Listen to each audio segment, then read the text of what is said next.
أنفسنا ومن سيئات أعمالنا من يهده الله فلا مضل له ومن يضلله فلا هادي له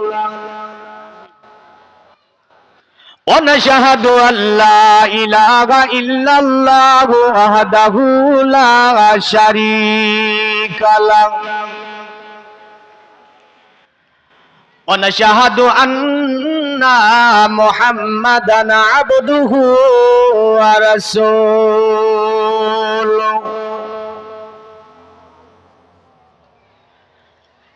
أما بعد فأعوذ بالله من الشيطان الرجيم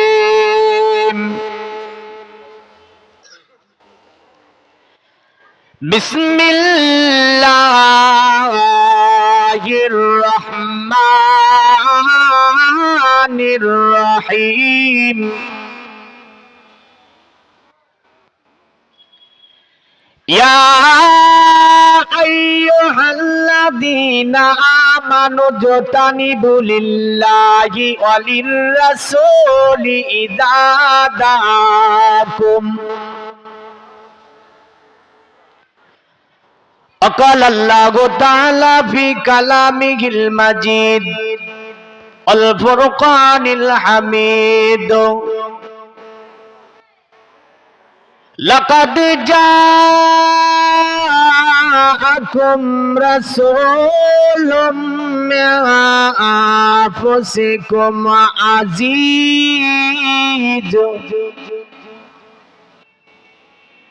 عزيز عليه ما عنتم حريص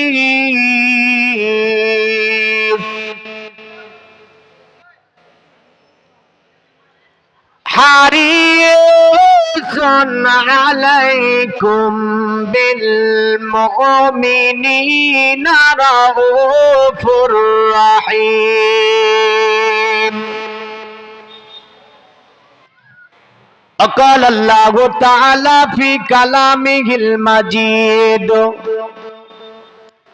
الفرقان الحميد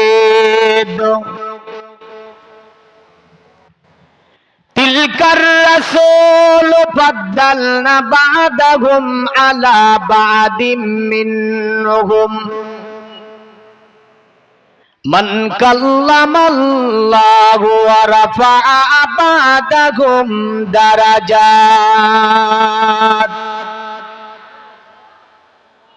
وقال رسول الله صلى الله عليه وسلم من أحب سنتي فقد أحبني ومن أحبني كان معي في الجنة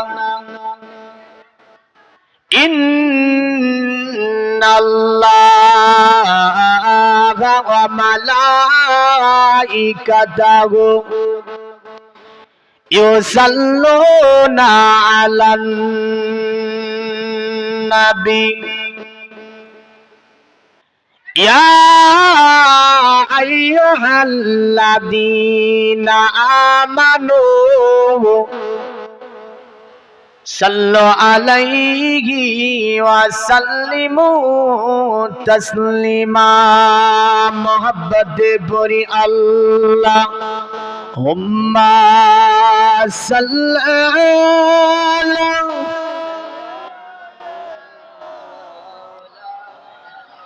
وعلى آله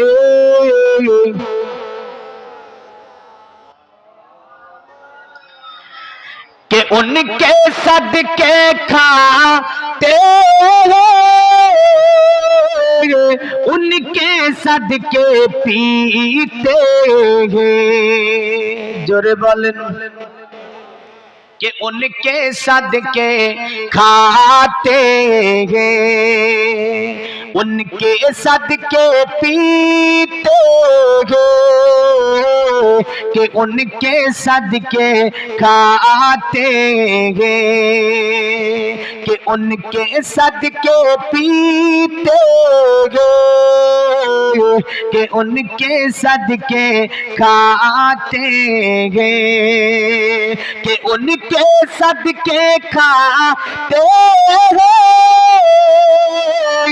उनके सदके पीते हैं काश वो नजर आते काश वो नजर आते ख्वाबों की दरीचे से कि नाते मुस्तफा सुनकर कि नाते मुस्तफा सुनकर रूह जब मचलती है तो आशिकों की चेहरे से चांदनी निकलती है कि नाते मुस्तफा सुनकर अल्लाहुम्मा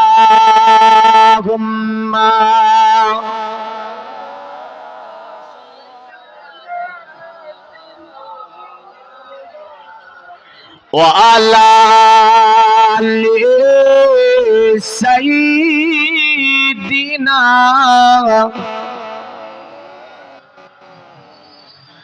আলহামদুলিল্লাহ যাবতীয় তারিফ প্রশংসা গুণগান গুণকীর্তনা আরাধনা উপাসনা সেই মহান স্রষ্টা রব্বুল আলামিনের জন্য যিনি অক্ষয় অব্যয় নিরঞ্জন নিরাকার ওয়াহদাহু লা শারীক যে আল্লাহ পাক হায়াত দাতা রিজিক দাতা পালন কর্তা ভূপতি বিশ্ব পালক অল পৃথিবীর মধ্যে স্থলে খাদ্যের সুমাল বন্টনকারী যে আল্লাহ পাক অতি ভালোবেসে মেহেরবানি করে এই গুরুত্বপূর্ণ সময়ে আল্লাহ পাক আপনাকে কোনো চায়ের দোকানে বসিয়ে না রেখে আস্তলা বাস্তলা তালতলা কোনো হসপিটালের বেডে না রেখে কোনো ফালতু আলোচনার মধ্যে না রেখেছেন তো একটি রিয়াজুল জান্নাতের মধ্যে সে আল্লাহ পাকের অশেষ শুকরিয়া সকলে বলি আলহামদুলিল্লাহ আর একটু মহব্বতে বলেন তো দেখি অতঃপর শেষ নবী দয়ার নবী মায়ার নবী হায়াতুন নবী জিন্দা নবী নবী আরবি হাশমি কুরাইশি মা আমিনার লাল মরুর দুলাল আকায়ে নামদার মাদানিয়ে তাজদার মক্কি সরকার সৈয়দে আবরার ও আখিয়ার যাকে আল্লাহ তৈরি না করলে চন্দ্র সূর্য গ্রহ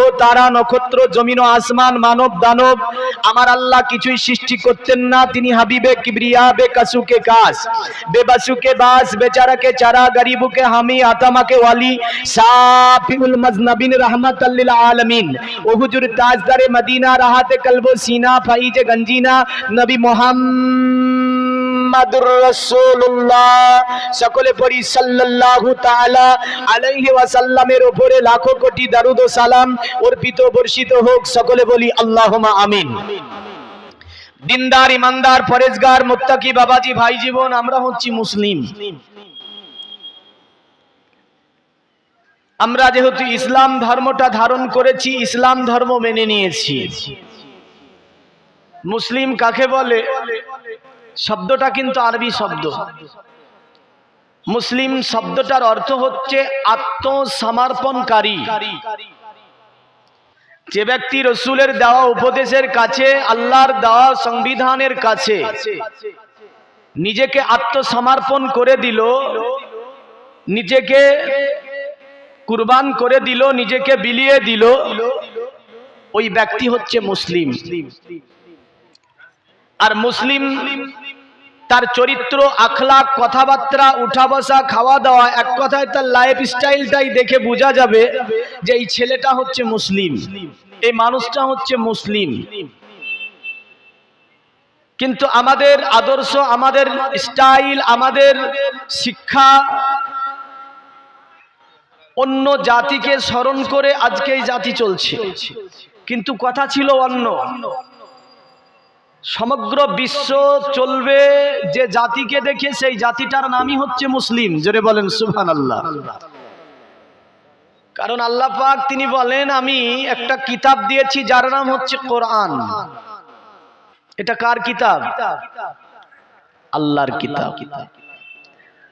আমার আল্লাহ বলছে যে জাতি এই কিতাবটাকে মানবে, যে জাতির কাছে এই কিতাবটা থাকবে, ওই জাতি সমগ্র পৃথিবীকে পরিচালনা করবে। জোরে বলেন। কিন্তু আমাদের কাছে কোরআন আছে, আমাদের ঘরে কোরআন আছে, আমাদের ঘরের কাছে অনেক কোরআন, আমরা কোরআন পড়ছি, কিন্তু দেখা যাচ্ছে বিপরীত হচ্ছে। কেন? কিছু ভুল আছে। কোরআন তো ভুল করবে না, ভুল করবে। কোরআন বলে জালিকাল কিতাব লা রাইবা ফি, ও কিতাব जिसके अंदर कोई साथ की सभा नहीं। এটা ওই কিতাব যে কিতাবের মধ্যে সন্দেহ তো সন্দেহের অবকাশ পর্যন্ত নাই। বোঝা যায় যে আমরা কোথাও ভুল করছি, যার কারণে আজকে বিশ্বের জমিনে জাতিটা অত্যাচারিত হয়েছে, লাঞ্ছিত হয়েছে, বঞ্চিত হয়েছে, পদদলিত হয়েছে। দুঃখের বিষয় যে আজকে আমরা মাহফিল গুলানে টাইম করে নিয়েছি যে ওই টাইমেই যাব, কিন্তু অন্য যদি ফাংশন হয় মানুষ আসে না। বাজার হয়, দিন থেকেই মানুষের ঠেলাঠুলি লেগে যায়। কিন্তু আমাদের ঈমান কত কমজোরি যে আমরা আসবো সব শেষে এই জায়গাটায়। তো যাই হোক, দেখেন আমাদেরকে মানতে হবে আল কোরআন। বিশ্বনবী সাল্লাল্লাহু আলাইহি সাল্লাম তিনি বলেছেন যার কাছে কোরআন থাকবে ওই জাতিটাই সমগ্র পৃথিবীকে পরিচালনা করবে। শুধু তাই নয়, আজ থেকে 1500 বছর আগে একটা কথা নবী পাক বলে গিয়েছিলেন। কোরআনে আমি আসছি, যে আয়াতগুলো পড়েছি সম্মুখে রেখে ওয়াজ হবে ইনশাআল্লাহ, একটা টপিক এনে দেব আপনাকে। আজ থেকে 1500 বছর আগে বিশ্ব নবীর কাছে একদল ইহুদি গেল। এই ইহুদি হচ্ছে পৃথিবীতে মুসলমানের জন্য প্রথম নম্বরের দুশমন। হচ্ছে কে? ইহুদি। আজ মুসলমানের ঘরে ঘরে ঘরে ঘরে ঘরে ঘরে ইহুদি আদর্শ, ইহুদি স্টাইল চলে আসছে। দেখেন একটা দল ইহুদি রাসূলুল্লাহর কাছে গেল, হাদিস শরীফের মধ্যে আসছে। নবীকে ডাক দিয়ে ইয়া রাসূলুল্লাহ, নবী বলছেন কি হয়েছে? বলে নবী একটা হসপিটাল করব আমরা। কি করবে? হসপিটাল বুঝেন? ফ্রি ট্রিটমেন্ট যেখান থেকে হয়, হসপিটাল করব একটা,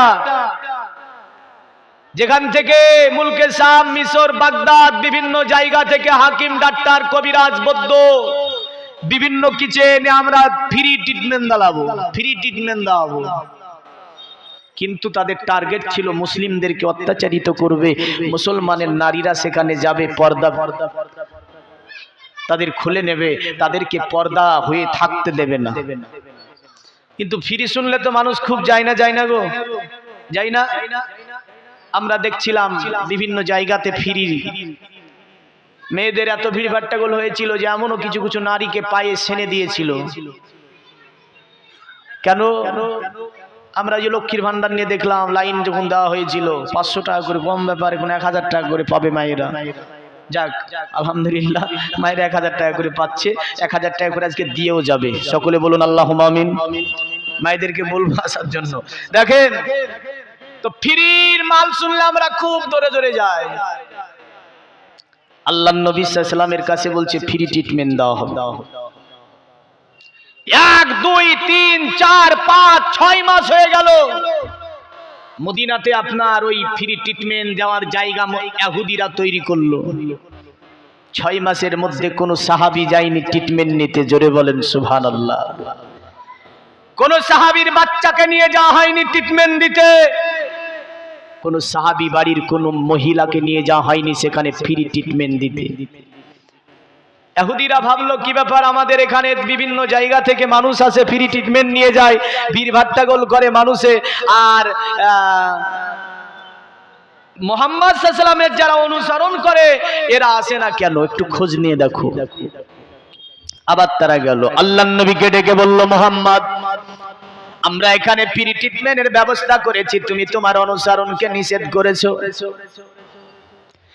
আল্লাহর নবী বললেন, শোনো আমি নবী কোন সাহাবীকে নিষেধ করি নাই ফ্রি ট্রিটমেন্ট নিতে। তারা বলল মোহাম্মদ তাহলে আমাদের এখানে সকল জায়গা থেকে মানুষ এসে ট্রিটমেন্ট নাই, কিন্তু তোমার কোন সহচর কোন সাহাবী বাচ্চা পর্যন্ত আমাদের হসপিটালে ট্রিটমেন্ট নিতে যায়নি। আল্লাহর নবী বলল কয়দিন থেকে করেছো? মোটামুটি 6 মাস হয়ে গেল, বিভিন্ন প্রান্ত থেকে মানুষ এসে ট্রিটমেন্ট নাই, কিন্তু তোমার কোন সাহাবী যায়নি, ব্যাপারটা কি দয়া করে বলবে? নবী বলে মদিনার খুদিরা শুনে রেখে দে, আমি রাসূলুল্লাহ 6 মাস নয় কিয়ামতের সকাল পর্যন্ত যদি আমার উম্মত আমি নবী আমি যেগুলো দিয়ে যাব সেগুলোকে যদি জীবনে বাস্তবায়ন করে চলতে পারে, আমি নবী যা দিয়ে যাব সেগুলোকে যদি জীবনের সঙ্গে মেনে নিয়ে চলতে পারে, আমার উম্মতকে কিয়ামতের সকাল পর্যন্ত কোন জাতির কাছে যাওয়া লাগবে না, কোন জাতি আমার উম্মতকে অপমান করতে পারবে না। আর একটু জোরে বলেন। এটা নবী বলেছেন কিয়ামতের সকাল পর্যন্ত যদি আমি নবী যা দিয়ে যাব এগুলোকে যদি মেনে নিয়ে যাচ্ছে পারে চলতে পারে, কিয়ামতের সকাল পর্যন্ত আমার উম্মাহকে কোন জাতি অত্যাচারিত করতে পারবে না, কোন জাতি নির্যাতিত করতে পারবে না। কিন্তু আজকে বিশ্বের বুকে সোশ্যাল মিডিয়ার যুগ, তাকিয়ে দেখলে আমরা দেখতে পাই শুধু ভারতবর্ষ নয়, বিশ্বে আজকে মুসলমান অত্যাচারিত হয়েছে। হয়েছে না হয়নি? হয়েছে। কিছু বলবেন? আসসালামু আলাইকুম। নামাজ সম্পর্কিত ঘোষণা। আজকে এশার নামাজ রাত্রি 9টার সময় জামাত হবে। আজকে এশার নামাজের জামাত রাত্রি 9টার সময় হবে, আজান হবে 8:50 তো এখন আমরা দেখতে পাচ্ছি যে নির্যাতিত হচ্ছে কেন? নবীকে ভুলে বসে আছে। দুটি দল, আমি প্রথম নেই। আপনি কি জানেন আমাদের চরিত্র হবে কি এর মতো? মৌমাছির মতো। কিসের মতো গো? মৌমাছি। এই যেখানে যারা বসে আছেন এদের চরিত্র হচ্ছে মৌমাছির মতো। দুটি পার্ট দিচ্ছি, কোনটা নেবেন এবার ভেবে নেবেন। একটা পোকা আছে দেখবেন, গোবরা পোকা, চিনেন? আপনাদের কি বলে গো? হ্যাঁ, এই গোবরা পোকা, আরবিতে মনে হয় ওকে মুখান্নাসুন না যাই হোক কি বলা হয় এই গোবরা পোকাকে। এই গোবরা পোকা, এই গোবরা পোকা দেখবেন ফুলে বসে না? না বসে? বসে। কারণ গোবরা পোকাকে ফুল ভালো লাগে না। আর মৌমাছি দেখবেন গোবরে বসবে না। কেন? মৌমাছি গোবর পছন্দ করে না, আর গোবরা পোকা ফুল পছন্দ করে না। আজকে যারা মৌমাছি চরিত্রের তারা কিন্তু যেখানেই থাক ফুলে চলে আসবে। জোরে বলেন সুবহানাল্লাহ। আর যাদের ফুল ভালো লাগবে না তারা গোবরা পোকার নেই, ওরা গোবর খুঁজবে। তাহলে এখানে এটা হচ্ছে ফুলের বাগান। কিসের বাগান এটা? এটা ফুলের বাগান। এখানে এসে যারা বসবে তারা হচ্ছে আপনার মৌমাছির মতো। আর যারা বলবে যে বাজার বসেছে নাকি? বাজার বসেছে গো, বসেছে। কিছু ছেলে আছে দেখবেন বাজারের এই মাথায় একবার ওই মাথায় একবার যাবে, ওর পায়ের দম থাকা পর্যন্ত একবার এদিকে যাবে, আবার ওই মাথা থেকে এদিকে আসবে, আবার এই মাথা থেকে ওই দিকে যাবে। ওর পায়ের যতক্ষণ দম আছে ততক্ষণ ঘোরাঘুরি করে বাড়ি চলে যাবে। এ হচ্ছে গোবরা পোকার নেই। এ ফুল চিনে না, গোবর চিনে শুধু। আল্লাহ পাক আমাদের চরিত্র মৌমাছির মতো করিয়ে দেয়। সকলে বলুন আল্লাহুম্মা আমিন। এবার আমি আসি,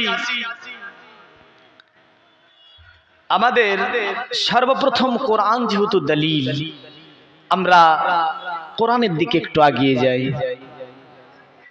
আল্লাহ পাক এই কোরআনটা নাজিল করেছে আমার বিশ্বনবী মুহাম্মদ সাল্লাল্লাহু আলাইহি ওয়াসাল্লামের উপরে, কিন্তু স্বয়ং আমার আল্লাহ নিজে দায়িত্ব নিচ্ছেন এই আল কোরআনের। জোরে বলেন সুবহানাল্লাহ। এই কোরআনের দায়িত্ব আমার আল্লাহ নিজেই নিয়েছেন। আচ্ছা, কোরআন খুব সম্মানীয় একটা কিতাব। কোরআন হচ্ছে খুবই সম্মানীয় একটা কিতাব। কোরআন দেখা স্বভাব, কোরআনের চুমু দেওয়া স্বভাব, কোরআনের কথা শোনা স্বভাব, পড়া স্বভাব, শোনা স্বভাব, সম্মান স্বভাব। এক কথাই কোরআনের দিকে ভালোবাসার নজরে তাকাবেন তবুও নাকি, জোরে বলেন সুবহানাল্লাহ। আর নবী হচ্ছে সাহিবুল কোরআন, কোরআনের চেয়েও সম্মান বেশি হচ্ছে বিশ্ব নবী মুহাম্মদ সাল্লাল্লাহু আলাইহি ওয়াসাল্লামের। তো নবী পাকের সম্মানটা কত, নবী পাকের আজমাতটা কত আল্লাহ বলছে। আমার আল্লাহ পাক তিনি বলেন, তিলকার রাসূলু ফাদ্দালনা বাদাহুম আলা বাদিম মিনহুম মান কাল্লামাল্লাহু ওয়া রাফাআ বাদাহুম দারাজাত। আমার আল্লাহ বলে, পৃথিবীর মানব, আমি আল্লাহ পাক এই ধরাতে অনেক নবী রাসূলকে পাঠিয়েছি, আমি আল্লাহ পাক অনেক রাসূল দুনিয়াতে পাঠিয়েছি, আমি আল্লাহ একজনকে দ্বিতীয় জনের উপরে শ্রেষ্ঠতা দান করেছি, একজনকে দ্বিতীয় জনের উপরে আমি আল্লাহ পাক ফাজিলাত দান করেছি। আমার আল্লাহ বলে, শোন দুনিয়ার মানুষ, আমি আল্লাহ পাক এমন রাসূল পাঠিয়েছি, আল্লাহ যাকে বলছে মান কাল্লামাল্লাহ, যাকে আমার আল্লাহ পাক কালিম আপনার উপাধি দিয়েছে, যাকে আমার আল্লাহ কালিম বলেছে, মানে দুনিয়ার জমিন থেকে যে নবী আমার আল্লাহর সঙ্গে ডাইরেক্ট কথা বলতো, ইনার নাম কি? মুসা কালিমুল্লাহ।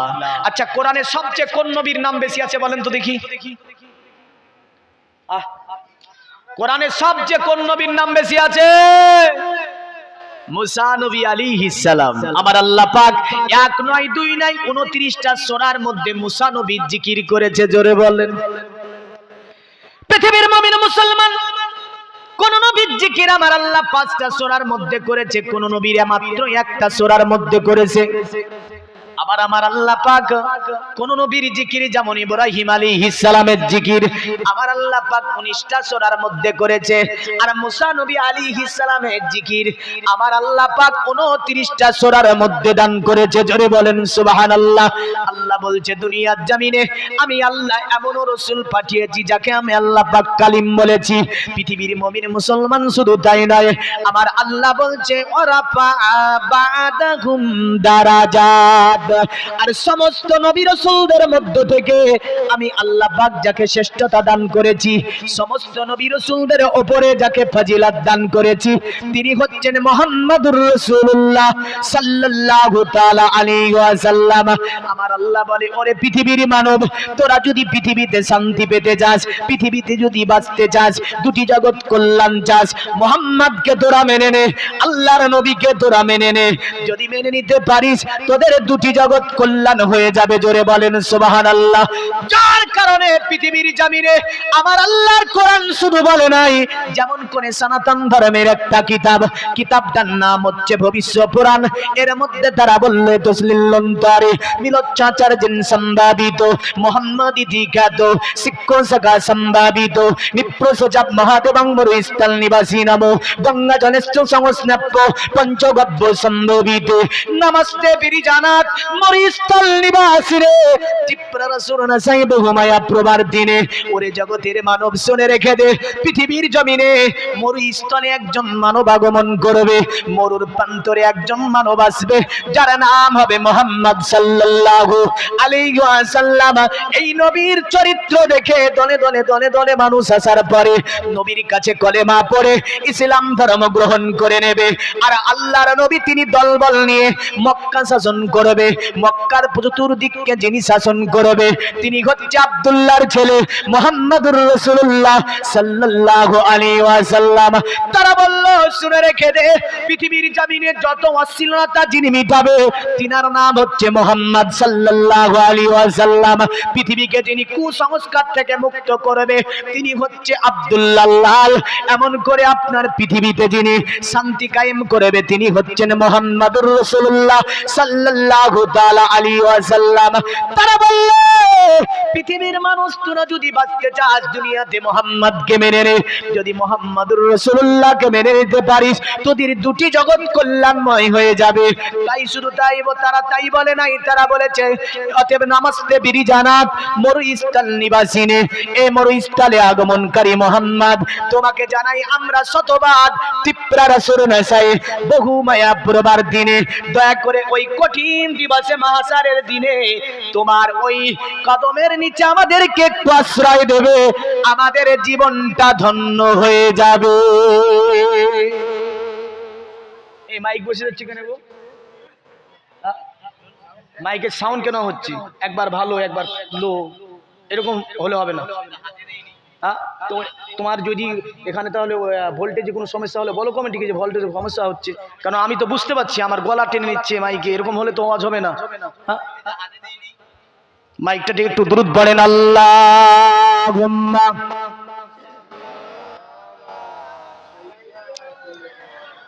মাওলানা মুহাম্মদ ওয়া আলা আলিহি। পৃথিবীর মুমিন মুসলমান তো নবী পাক সাল্লাল্লাহু আলাইহি ওয়াসাল্লামের সম্মানটা কত একটু দেখি কোরআন থেকে। প্রথমে একটা হাদিস আনি, বুখারী শরীফে হাদিসখানা বর্ণনা হয়েছে। নবী পাকের একজন সাহাবী হুজুরের নাম ছিল সাঈদ ইবনে মুআল্লা। কি নাম বললাম? সাঈদ ইবনে মুআল্লা। তো সাঈদ ইবনে মুআল্লা সাহাবীদের নামাজ কেমন ছিল জানেন? যে সাহাবীরা নামাজে দাঁড়ালে তীর লাগলে জানতে পারতো না। জোরে বলেন সুবহানাল্লাহ। আর আমাদের নামাজ কেমন বলবো? মশা লাগলে এক পা তুলে আরেক পায়ে মারে লাত্তি, মারে না? এক পা তুলে আরেক পায়ে লাত মারে, বুঝলেন, মশা লেগেছে। আর ইমাম সাহেব যদি কেরাত জোরে করে তো মানে এটাই বলতে চাচ্ছে তাড়াতাড়ি করো। অনেকেই বুঝলেন, কিছু কিছু, সকলকে বলিনি কিন্তু। কিন্তু সাহাবীরা যদি নামাজে দাঁড়াতো, হযরতে আব্দুল্লাহ ইবনে মাসউদ রাদিয়াল্লাহু তাআলা আনহু তিনি নামাজ পড়াতেন একসময় বসরাতে। তো রাসূলুল্লাহর কাছে শিকায়াত আসলো যে আব্দুল্লাহ ইবনে মাসউদ যখন নামাজে দাঁড়ায় তো সূরা বাকারা ধরলে আড়াই পারা শেষ করে দেয়। সুবহানাল্লাহ বলেন। যদি সূরা বাকারা ধরে তো সূরা বাকারা কি শেষ করে ফেলে এক রাকাতে। তো বিচার তো আসবে না? যতক্ষণ দাঁড়াতে আমাদের অসুবিধা হয়, তখন রাসূলুল্লাহ সাহাবীকে বলেছিল, সাহাবী তুমি যখন নামাজ পড়াবে তখন মুক্তাদির দিকে লক্ষ্য রাখবে, কারণ মুক্তাদি তো বহু রকমের থাকে। বড় যদি সূরা ধরে দেয়, পুরা সূরা শেষ করতে গেলে তো মুক্তাদি, এমনও মুক্তাদি আছে যার দাঁড়িয়ে থাকা সম্ভব হবে না। তো সাঈদ ইবনে মুআল্লা সাহাবী তিনি নামাজ পড়ছে। কেমন নামাজ জানেন?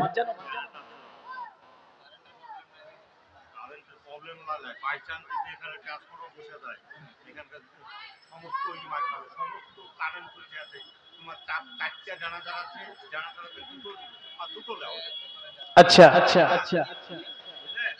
তাহলে আমি যেটা বলছিলাম যে সাহাবী একা নফল নামাজে দাঁড়িয়েছে। আল্লাহর নবী সাহাবী সাঈদ ইবনে মুআল্লা, পৃথিবীর মুমিন মুসলমান সাহাবী আপনার নামাজে দাঁড়িয়েছে আল্লাহু আকবার বলে। সাহাবী নামাজ শুরু করে দিয়েছে। আল্লাহর নবী দেখছে সাঈদ ইবনে মুআল্লা যেন নামাজ পড়ছে। আমার নবী পাক সাঈদ ইবনে মুআল্লার দিকে তাকালেন, দেখছে সাহাবী নামাজ পড়ছে। আল্লাহর নবী তাকিয়ে বলছে সাঈদ। নবী ডাকছে। সাহাবীর কানে নবীর আওয়াজ যখন এসে যাওয়া, সাহাবী নামাজের মধ্যে আল্লাহকে বলছে, গো আল্লাহ, এদিকে নামাজ ছাড়বো নাকি নবীর ডাকে সাড়া দেব? আমি নামাজ ছাড়বো নাকি নবীর ডাকে সাড়া দেব? সাহাবীর নামাজে এত মহাব্বত ভালোবাসা, নামাজ ছাড়তে পারে না। নবীর সঙ্গ প্রেম প্রীতি ভালোবাসা আছে। জানের চেয়েও তারা আমার নবীকে প্যার করত, আপনার মালের চেয়েও নবীকে আমার বেশি ভালোবাসতো, এমন করে আপনার সম্পদের চেয়েও তারা নবীকে বেশি ভালোবাসতো। একদিকে নবী পাক ডাক দিয়েছে, সাহাবী এটা জানে না যে নবীর ডাকে সাড়া দেব নাকি আমি নামাজ সম্পূর্ণ করব। আল্লাহ নবী দ্বিতীয় ডাক দেয়, এ সাঈদ। সাঈদ ইবনে মুআল্লার কানে দ্বিতীয় ডাক পৌঁছে গেল। সাহাবী বড় আপনার দুটি জায়গার মধ্যে সাহাবীর মন এটাই চাইছে নামাজ কমপ্লিট করব, অতঃপর নবীর ডাকে সাড়া দেব। সাহাবী আরেকবার মনে মনে ভাবছে, নাকি আমি নবীর ডাকে সাড়া দেব। সাহাবী হুজুর নামাজ ছাড়তে পারে না। আল্লাহর নবী দুই ডাক দিয়ে দিয়েছেন, বুঝলেন। আল্লাহর নবী দেখছে সাহাবী নামাজ ছাড়ে না, নবী পাক তৃতীয় ডাক দিচ্ছে। আল্লাহর নবী বলছে, সাঈদ সাঈদ। নবী পাক যখন তৃতীয় ডাক দিয়ে দিয়েছে, সাহাবী তবুও সাড়া দেয় না। আমার নবী পাক নারাজ হয়ে গেলেন। আল্লাহর নবী তিনি নারাজ হয়ে ফিরে চলে গেলেন। সাহাবী নামাজকে তাড়াতাড়ি করে কমপ্লিট করলো। সাহাবী আপনার সালাম ফিরানোর পরে দৌড় দিয়ে আমার নবী পাকের দরবারে যাবার পরে নবীকে সালাম দেয়, আসসালামু আলাইকা ইয়া রাসূলুল্লাহ, আসসালামু আলাইকা ইয়া হাবিবাল্লাহ। ওগো নবী, আমি যে নামাজ পড়ছিলাম ওই সময় আপনি আমাকে ডাকতেছিলেন। আল্লাহর নবী বলছে, এ আমার সাঈদ, তুমি কি আমার ডাক শুনতে পাও না? সাহাবী বলছে, না ইয়া রাসূলুল্লাহ, আপনি আমাকে যখন প্রথম ডাক দেন, আমি সাহাবী যে কোরআন তেলাওয়াত করতেছিলাম, নামাজের মাধ্যমে আমি কোরআন তেলাওয়াত করতেছিলাম, যার কারণে প্রথম ডাকে সাড়া দিতে পারিনি। আপনি দ্বিতীয় ডাক দেন, তখনও তো নামাজ থেকে আমি ফারিগ হতে পারিনি। ইয়া রাসূলুল্লাহ, আমি সাহাবী নামাজকে ছাড়তে পারলাম না, তিনটি ডাক আপনার শুনতে পেয়েছি আমি। আল্লাহর নবী বলছে, এ সাহাবী, আমি নবী দেখেছিলাম যে তুমি নামাজ পড়তেছিলে, আমি দেখার পর ও তোমাকে ডাক দিয়েছি। এবার সাহাবীর মনে ভয় এসে গেল, আরে নবী তো তাহলে দেখেছিল যে আমি নামাজ পড়ছিলাম, কিন্তু নবী তবুও ডাক দিল। আমার কর্তব্য ছিল যে নামাজ ছেড়ে নবীর দিকে সাড়া দেওয়া। জোরে বলেন সুবহানাল্লাহ। আচ্ছা, পৃথিবীতে মা যদি এসে ডাক দেয়, মসজিদে নামাজ চলছে, মা যদি এসে ডাক দেয়, আপনি জামাতে দাঁড়িয়েছেন, মায়ের ডাকে সাড়া দিতে পারবেন? পারবেন না। ফরজ নামাজের জামাত চলছে, মা ডাকছে, সাড়া দিতে পারবেন না। বাপ ডাকছে, সাড়া দিতে পারবেন না।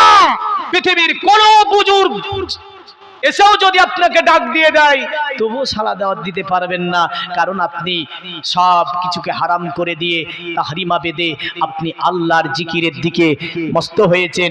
কোনো দিকে আর নজর করা বা ওই জায়গা থেকে ফিরা যাবে না। সাঈদ ইবনে মুআল্লা এবার ভয় পেয়েছে, বলছে, নবী তো তাহলে দেখেছেন যে আমি নামাজ পড়ছিলাম, তবুও ডাক দিয়েছি। আল্লাহর নবীকে সাহাবী বলছে, নবী মাফ করে দেন, ক্ষমা করে দেন, আমার ভুল হয়েছে, অন্যায় হয়েছে। পৃথিবীর মুমিন মুসলমান আমার নবী বলে, সাঈদ তুমি কেন সাড়া দিলে না? সাহাবী হুজুর বলছে, ইয়া রাসূলুল্লাহ, আমি নামাজে ছিলাম, সাড়া দিতে পারি নাই। নবী পাক চট করে সাহাবীর হাতখানাকে ধরে ফেলল। আল্লাহর নবী বলছে, তুমি কি কোরআন পড়ো না?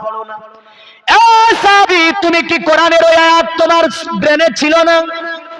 এ সাহাবী, তুমি কি কোরআন কোনদিন দেখতে পাওনি? সাহাবীর চোখে পানি এসে গিয়েছে, বলে, ইয়া রাসূলুল্লাহ, আমার ব্রেনে সেটা ছিল না। এমন কোনটা?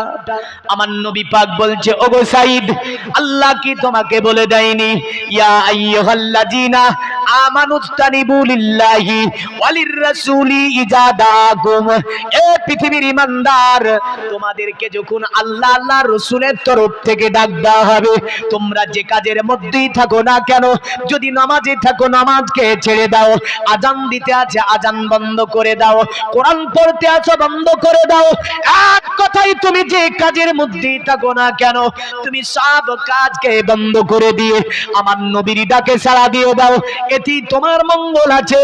কারণ আমার নবী যখন তোমাদেরকে ডাকবে, সঙ্গে সঙ্গে নবীর ডাকে সাড়া দেবে। জোরে বলেন সুবহানাল্লাহ।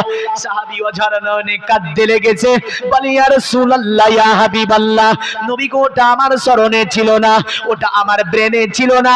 ওগো আল্লাহর নবী, কসম করে বলছি, জীবনে কোনোদিন এমনটা হবে না। আপনি যখনই আমাকে ডাক দেবেন, আপনার ডাকে আমি সাহাবী সাড়া দিয়ে দেব।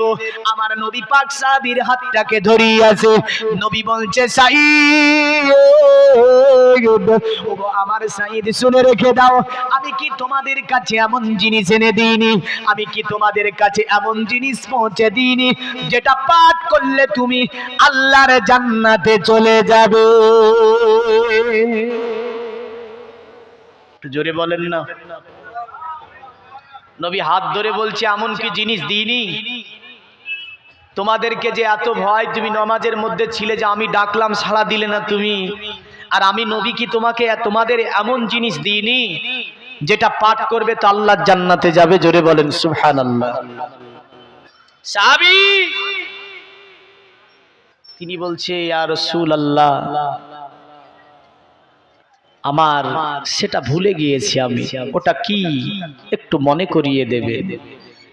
পৃথিবীর মুমিন মুসলমান, আল্লাহর নবী বলে, সাইদ শোনো, পৃথিবীতে তোমাদের কাছে এমন একটা জিনিস আমি এনে দিয়েছি, এটা হচ্ছে উম্মুল কোরআন, সূরাতুল ফাতিহা। পৃথিবীর জমিনে কেউ যখন উম্মুল কোরআন তেলাওয়াত করে, আল্লাহ পাক তার নসিবে জান্নাতকে লিখে দেয় এবং জাহান্নামকে আমার আল্লাহ তার উপরে হারাম করে দেয়। জোরে বলেন সুবহানাল্লাহ। আল্লাহর নবী বলে, তোমার কাছে আমি উম্মুল কোরআন এনে দিয়েছি, এই উম্মুল কোরআন যদি তোমরা পড়ো আল্লাহ তোমাদেরকে জান্নাত দান করবে। কিন্তু ভাগ্যের বিষয় এটা, আমাদের সমাজের মধ্যে যদি আপনার একটু খোঁজ খবর নিয়ে দেখা যায়, 90% মানুষ সূরাতুল ফাতিহা পড়তে পারে না। ঠিক না ভুল বলছি? কয় পার্সেন্ট মানুষ? 90% মানুষ সূরা ফাতিহা জানে না। কি উন্নতি করেছি, হায় রে উন্নতি। কিন্তু রাসূল বলছে, যারা এই সূরাটা পাঠ করবে তাদের নসিবে আল্লাহ জান্নাত লিখে দেবে। নবী বলছে, এই সূরাটা ছাড়া নামাজ হবে না। তাহলে যদি এই সূরাটা ছাড়া নামাজ না হয়, বলেন আপনি যে জান্নাত যাব বলছেন, তো এগুলো মুখস্থ করা লাগবে না? লাগবে না? জিনাদের মুখস্থ নাই, আজারে বাজারে আস্তালা বাস্তালা তালতালায় যেখানে আওয়াজ যাচ্ছে, আজকের এখানে যত আমার যুবকেরা এসেছে সব মুসলমান ঘর থেকে, তাই না? সব মুসলমান ঘর থেকে। কারণ ওরা আসবে না, বুঝলেন? ওরা আসবে না আর আমরা যাব। যাই না? যাই না?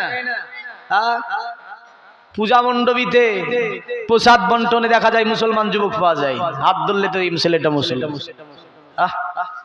পূজাতে মেলাতে অর্ধেকই মুসলমানের ছিল, কিন্তু এখানে খুঁজেন দিনই কটা পার করতে পারবেন আপনি? মুসলমান গ্রাম দিয়ে চলে যাব তো পূজা হবে, সাউন্ড আসবে, ঘরের মধ্যে পূজা হচ্ছে, মানে সিরিয়ালে পূজা হচ্ছে।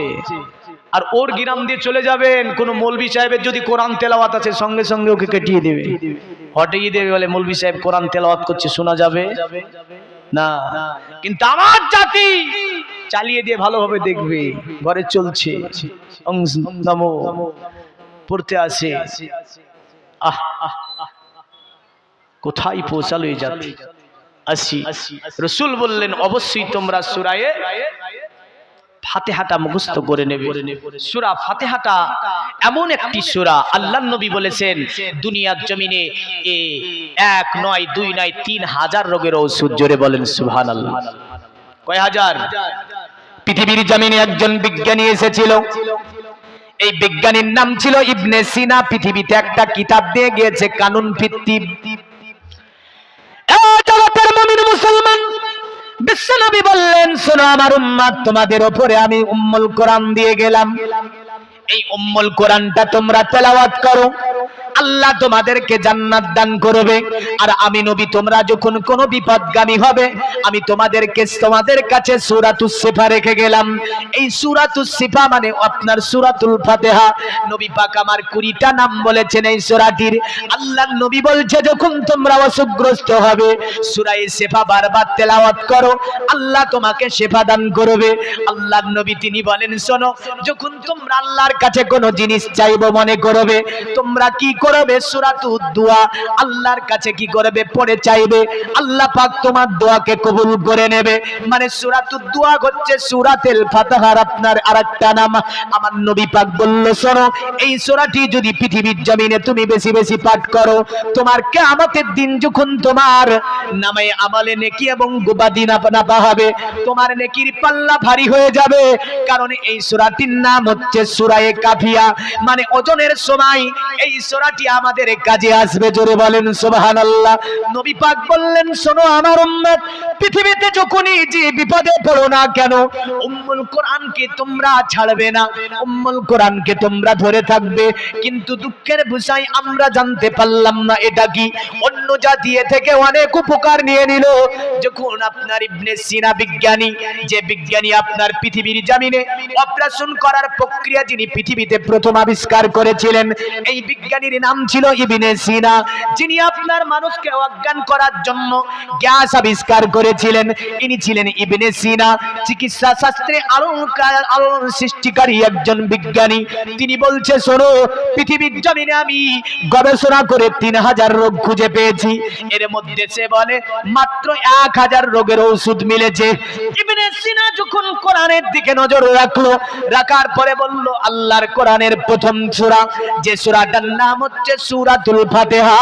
এই সূরা ফাতিহা এমন একটি সূরা, যে সূরাটার মধ্যে 3000 রোগের ওষুধের কথা আমার আল্লাহ বলেছে। আল্লাহুম্মা সাল্লাল্লাহু, মাইকে প্রচুর ডিস্টার্ব করছে, গলা বসে যাচ্ছে। ওয়ালা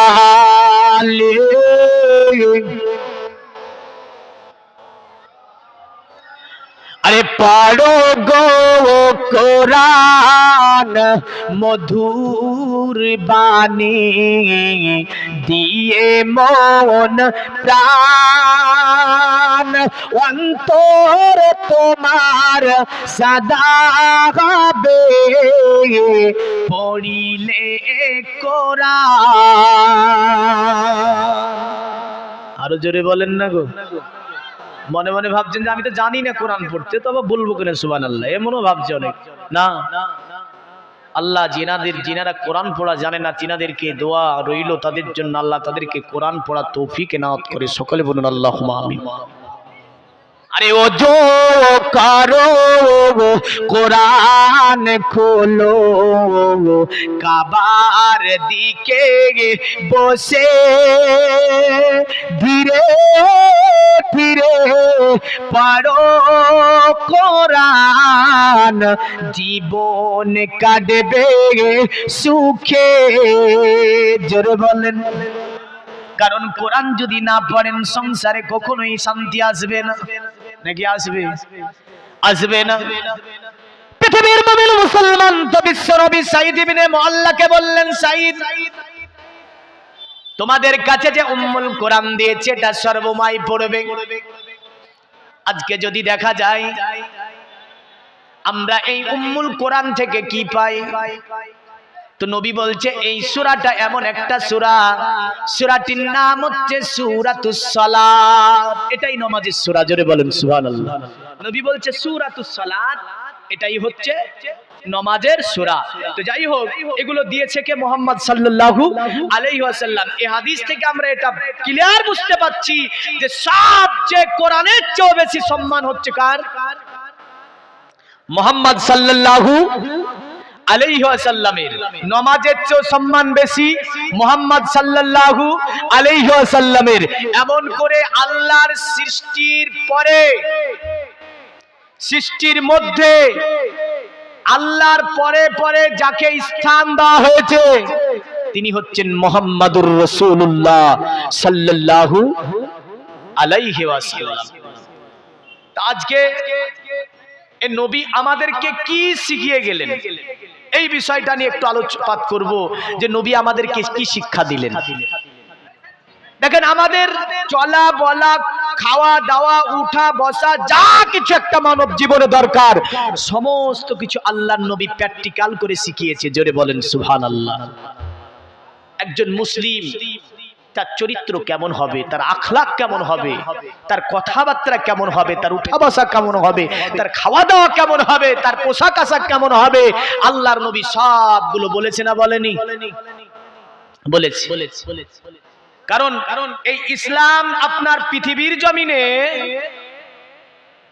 বিস্তার লাভ করেছে একমাত্র মুহাম্মদ সাল্লাল্লাহু আলাইহি সাল্লামের আখলাক, চরিত্রের উপরে। কিসের উপরে? চরিত্র দিয়ে। আপনি যদি বলেন যে মুহাম্মদ সাল্লাল্লাহু আলাইহি সাল্লাম কি দিয়ে ইসলাম প্রচার করলেন, তো বলছে চরিত্র দিয়ে। মুহাম্মাদের চরিত্র দেখে দলে দলে মানুষ এসে ইসলাম ধর্ম গ্রহণ করেছে। জোরে বলেন সুবহানাল্লাহ। যার কারণে সনাতন ধর্মের পণ্ডিতেরা গবেষণা করে বলল, শোন, তোরা যদি বাঁচতে চাস, দুনিয়াতে শান্তি পেতে চাস, মুহাম্মদ সাল্লাল্লাহু আলাইহি সাল্লামকে এক হয়ে মেনে নে। এখন নবী পাক সাল্লাল্লাহু আলাইহি ওয়াসাল্লাম ইসলাম যে প্রচার করেছেন, বুখারী শরীফের সারার মধ্যে এ মর্মে একটা হাদিস, লম্বা হাদিস আপনার এইরকম ভাবে এসেছে যে তিনি যখন ইসলাম প্রচার করতেন, ইসলামের শিক্ষা দিতেন সাহাবীদেরকে, তো মাছি হিলতো তো সাহাবী হিলতো না। জোরে বলেন সুবহানাল্লাহ। আর আমাদের কি জানেন তো, যদি সুর তাল ঠিক না করি সব পালিয়ে যাবে না, যাবে না? পালাবে না? পালিয়ে যাবে। কিন্তু রাসূল সাল্লাল্লাহু আলাইহি সাল্লাম তিনি যখন ইসলামের আলোচনা দিতেন, তখন মাছি হিলতো তো সাহাবী হিলতো না। তা আল্লাহ নবী সাল্লাল্লাহু আলাইহি সাল্লাম তিনি একটা জায়গাতে সাহাবীদেরকে নিয়ে ইসলাম শিখাচ্ছেন, কারণ ইসলাম বিস্তার করার জন্যই মুহাম্মদ সাল্লাল্লাহু আলাইহি সাল্লামকে আল্লাহ পাঠিয়েছিলেন। কোন নবী ইসলামের কাজ করেছে কত বছর? 950 বছর। মাত্র 39 জন মানুষ ইসলাম কবুল করেছে। কয়জন? হযরত নূহ নবী আলাইহিস সালাম। তো 950 বছর ধরে মাত্র 39টা। কোন নবী 200 বছর ধরে। তাফসীরে লেখা আছে কোন জামানাতে 14টা মুসলমান, কোন জামানাতে 7টা, কোন জামানাতে 4টি, কোন জামানাতে 1টি, কোন জামানাতে 39টি, কোন জামানায় 40টি। এই তো মুসলমান ছিল। তো আল্লাহ রাব্বুল আলামিন দুনিয়াতে আমার বিশ্ব নবীকে পাঠালেন ইসলাম প্রচারের জন্য, তো নবী মক্কাতে আসলেন। কিন্তু তার পূর্বে নবীর জন্য দোয়া করেছিল ইব্রাহিম আলাইহিস সালাম, রব্বানা ওয়াবআস ফীহিম রাসূলাম মিনহুম, আল্লাহ তুমি আমার গোত্রে একটা নবী পাঠিয়ে দাও। জোরে বলেন সুবহানাল্লাহ। কারণ ইব্রাহিম আলাইহিস সালাম কাবার কাজ কমপ্লিট করেছিলেন। কাবার কাজ কমপ্লিট করে তিনি আল্লাহর কাছে দোয়া করছিলেন। আল্লাহ বলছে ইব্রাহিম বলো কি নেবে তুমি? রাজত্ব চাইলে আমি আল্লাহ তোমাকে রাজত্ব দেব। ইব্রাহিম আল্লাহকে বলল, আমার আল্লাহ দুনিয়ার জমিনে আমি রাজত্ব নেব না, টাকা পয়সা নেব না, দুনিয়ার জমিনে আমি তোমার কাছে মালধন কিছুই নেব না গো আল্লাহ। আল্লাহ বলছে ইব্রাহিম তুমি আমার কাবার কাজ যেহেতু কমপ্লিট করেছো, তুমি যা চাইবে আমি আল্লাহ সেটা দেব। আল্লাহর নবী ইব্রাহিম বলছে ওগো আল্লাহ তোমার কাছে আমি যেটা চাইবো সেটা কি তুমি আমাকে দেবে? আল্লাহ বলছে হ্যাঁ ইব্রাহিম দেব, তুমি যা চাইবে সেটাই দেব। ইব্রাহিম হাত তুলে আল্লাহকে বলছে রব্বানা ওয়াবআস ফীহিম রাসূলাম মিনহুম, আল্লাহ তুমি আমার গোত্রে একজন নবীকে পাঠিয়ে দাও, একজন আমার গোত্রে নবী পাঠিয়ে দাও, যে নবী আসার পরে পৃথিবীর জমিনে তোমার দ্বীনে ইসলামকে কায়েম করবে, তোমার দ্বীনে ইসলাম মানুষকে শিখিয়ে দেবে, তোমার দ্বীনে ইসলাম মানুষকে বুঝিয়ে দেবে, তোমার দ্বীনে ইসলাম মানুষকে জানিয়ে দেবে, তোমার কিতাব মানুষকে পড়ে পড়ে শুনিয়ে দেবে, তোমার কিতাব মানুষকে বুঝিয়ে দেবে, এমন একজন নবী পৃথিবীর জমিনে তুমি আল্লাহ পাঠিয়ে দাও। আমার আল্লাহ বলছে ইব্রাহিম আমি আল্লাহ পাক তোমার দোয়াকে কবুল করলাম।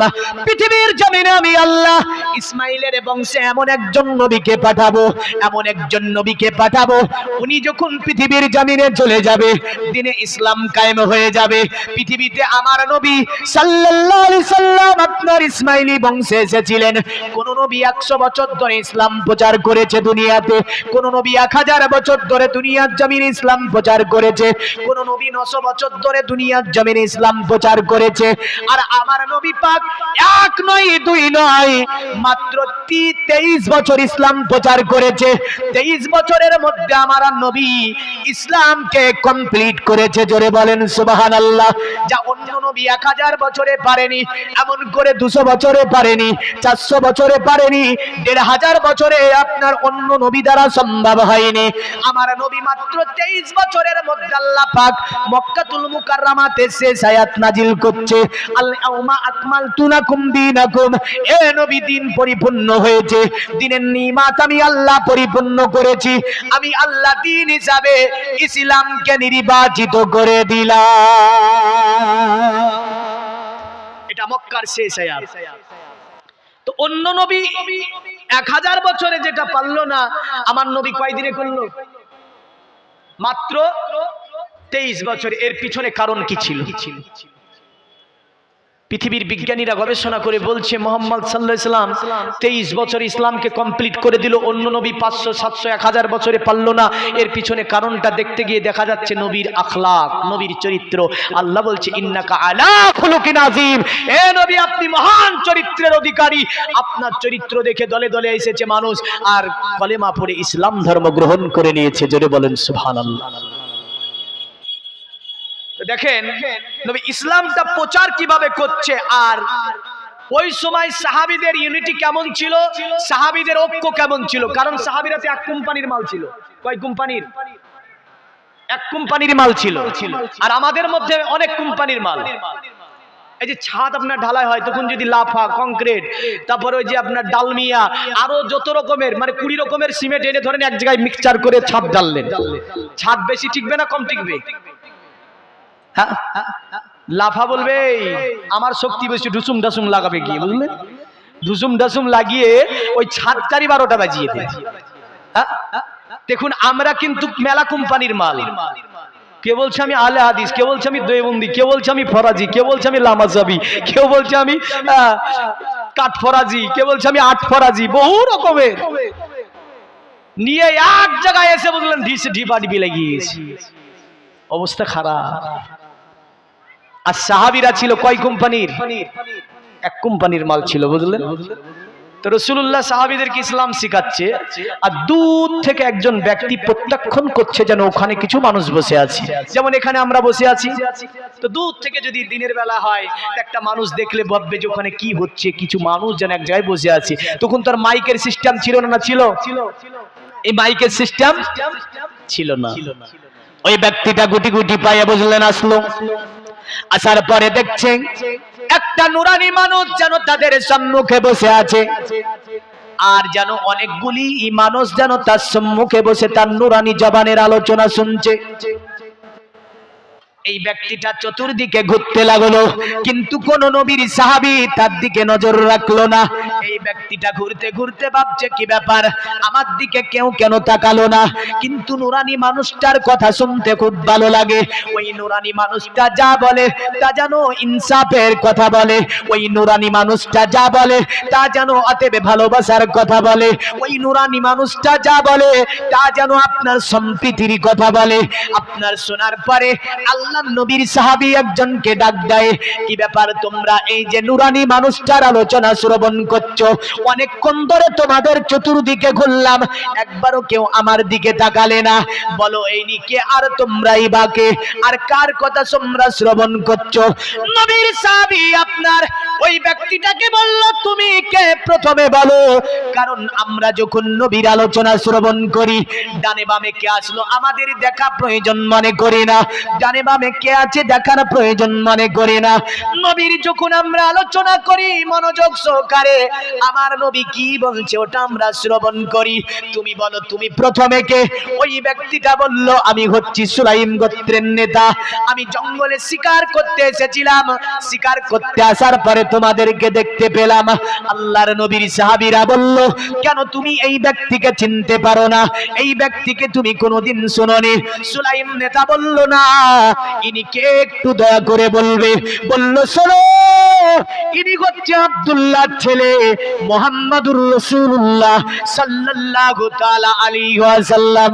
সুলাইম নেতা রেগে বুঝলেন আগুন হয়ে গেল, বলে আব্দুল্লাহর ছেলে মুহাম্মদকে মারবো বলেছিলাম, আব্দুল্লাহর ছেলে মুহাম্মদ সম্পর্কে শুনেছিলাম এই মুহাম্মদ নাকি জোর করে কলেমা পড়ায়, আব্দুল্লাহর ছেলে মুহাম্মদ সাল্লাল্লাহু আলাইহি ওয়াসাল্লাম সম্পর্কে শুনেছিলাম মুহাম্মদ নাকি দুনিয়ার জমিনে অতএব মানুষের প্রতি অত্যাচার করে, মুহাম্মদ নাকি কোরআন পড়িয়ে পড়িয়ে না মানলে তাকে জোর করে মানিয়ে নেয়। এমন করে মুসলমান সম্পর্কে বিভিন্ন কথা তাদের মধ্যে রটে গিয়েছিল। এখনো আমাদের সমাজে এমন আছে না নাই? যদি আপনি ট্রেনে করে যাবেন, যদি দাড়িওয়ালা দেখতে পায়, অন্য ধর্মের যুবকেরা টিটকারি মেরে বলে এই যে মুসলমান মুখে দাঁড়িয়ে আছে, চাচা আপনার কি পাটগুলো বিক্রি হয়নি? বলে না?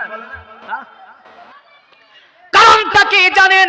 ওই ছেলেটা যখন ছোট ছিল ওর বাবা শিখিয়ে দিয়েছে, শোন মুসলমান দেখলে যাবি না, মুসলমান মানে সন্ত্রাস হয়, মুসলমান মানে লম্পট হয়, মুসলমান মানে দোষ চরিত্রের হয়। এমন করে বাচ্চাটাকে লালন পালন করেছে। বাচ্চাটা বড় হওয়ার পরে যখন কোনো মুসলিম দেখে ব্রেনে ওটা এসে যায়, এ মুসলমান মানে সন্ত্রাস, মুসলমান মানে লম্পট, মুসলমান মানে হচ্ছে চরিত্রহীন। এই কথাটা আসার পরে বাচ্চাটি যখন মুসলমানের দিকে তাকাই, ওই যুবকটা আপনার কড়া নজরে তাকাই, আর যদি সুযোগ পাই বলে ছিট ছাড়ো, ছিট ছাড়ো, যা বলে না, ছিট ছাড়, আমি বসবো। কারণ ওর বাপ ওকে শিখিয়ে দিয়েছে মুসলমান মানি হচ্ছে এরা লম্পট হয়। কিন্তু মুসলমানের সঙ্গে স্পর্শে কোনোদিন আসে নি। পৃথিবীর মুমিন মুসলমান সুলাইম নেতার ধারণা ওটাই ছিল। সুলাইমের নেতা বুঝলেন তলোয়ার বার করেছে, বার করার পরে মুহাম্মদ সাল্লাল্লাহু আলাইহি ওয়াসাল্লামের গর্দানের কাছে ধরে নিয়েছে। বলে তোমার নাম মোহাম্মদ, তুমি আব্দুল্লাহর ছেলে, তোমাকে আমি কতল করে দেব। আল্লাহর নবী বলেন কেন কতল করবি, কেন তুমি কতল করবে?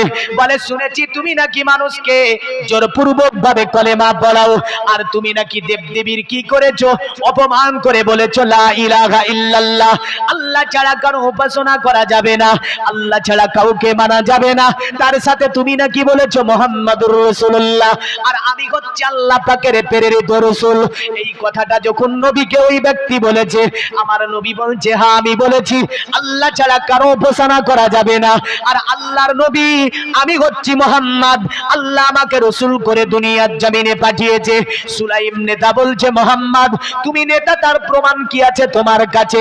এই কথা বলতি নবীর একজন সাহাবী হযরতে উমারে ফারুক আযম চট করে দাঁড়িয়ে গিয়েছে। নবীকে বলছে নবী হুকুম দেন, আমি একে কতল করে দেব। বেয়াদব কোথাকার, এত বড় আসপর্দা যে নবীর এতটা সাহাবী বসে আছে, তাদের সম্মুখে নবীর গর্দানে তলোয়ার ধরে। আমার নবী বলে ওমর বসে যাও, আমি রাহমাতাল লিল আলামিন, আমার দরবারে কাউকে কতল করা যাবে না। নাকি যাবে? আজকে মুসলমানকে সন্ত্রাস, মুসলমান দেখলে চাচা, মুসলমান দেখলি আপনার কত রকমের চক্রান্ত। আজ আমরা দেখছি রিসেন্ট একটা খবর, এই যে মুফতি সালমান আজহারিকে নিয়ে কি করছে শুনেছেন?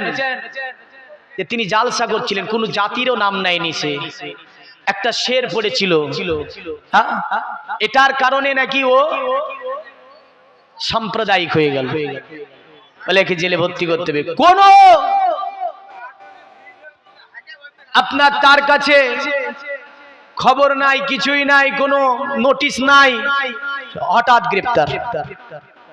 গ্রেপ্তার করার পরে রিমান্ডে, কখনো গুজরাট, কখনো ওখান থেকে পাঠিয়ে দিচ্ছে, ওখান থেকে দেখাচ্ছে 200 কিলোমিটার দূরে বিভিন্ন জেলের মধ্যে জায়গাতে রিমান্ডে রাখছে। কেন? মুসলমানে। কারণ হচ্ছে মুসলিম, এর বহুত ফলোয়ার আছে, একে অনেকজন অনুসরণ করে চলে, একে প্রথম বসাতে হবে। একে যদি বসাতে পারি তাহলে মুসলমানগুলো একে অপরে ঝামেলা করবে, লড়বে, মারবে, এ করবে, ও করবে, দাঙ্গা হবে, এক এক করে ধরবো আর ভরবো। এই তো টার্গেট।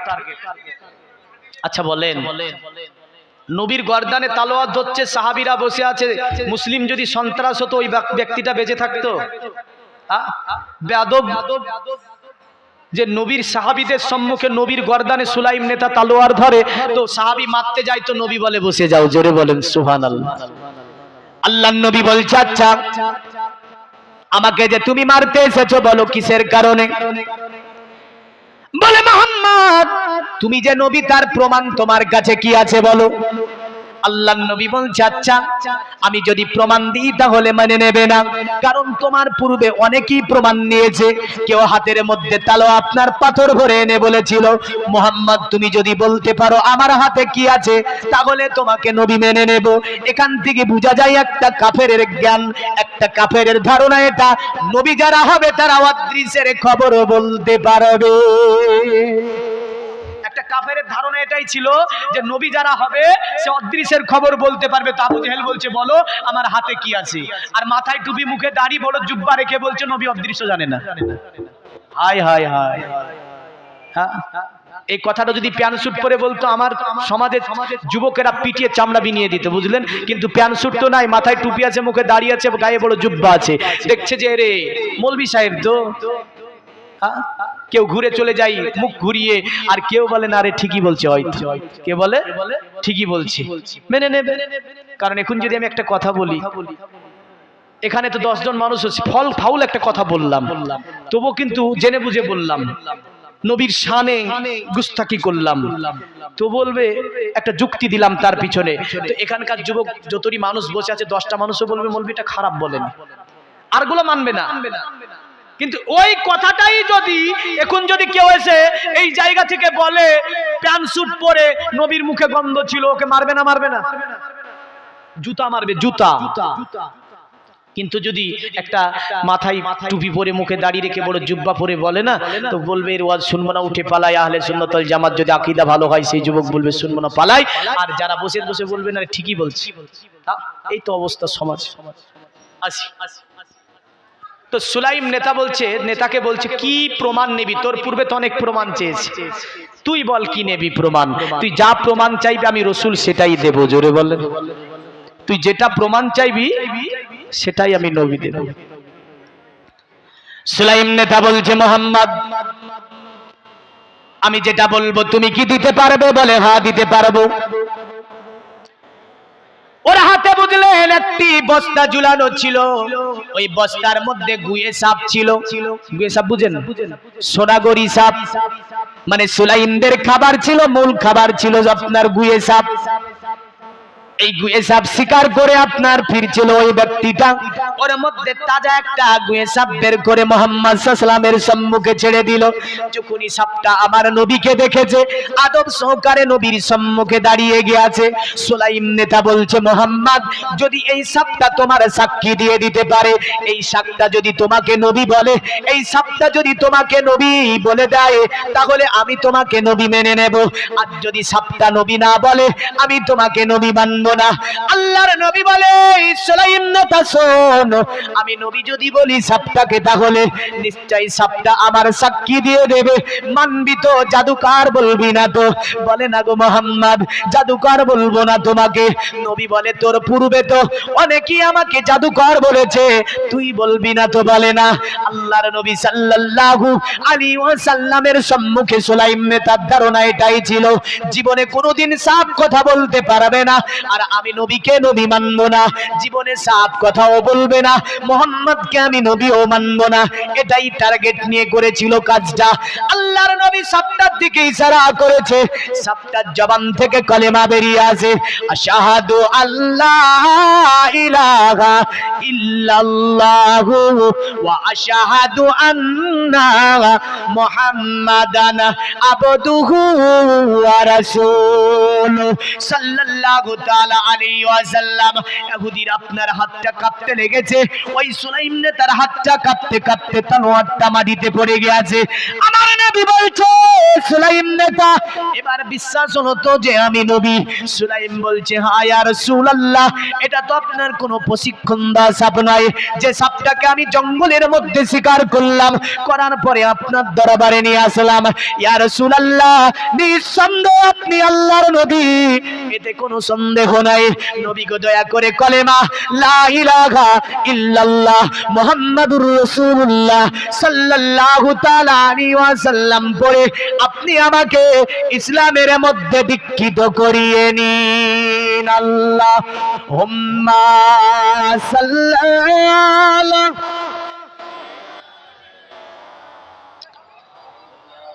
ওয়া আলা আলিহি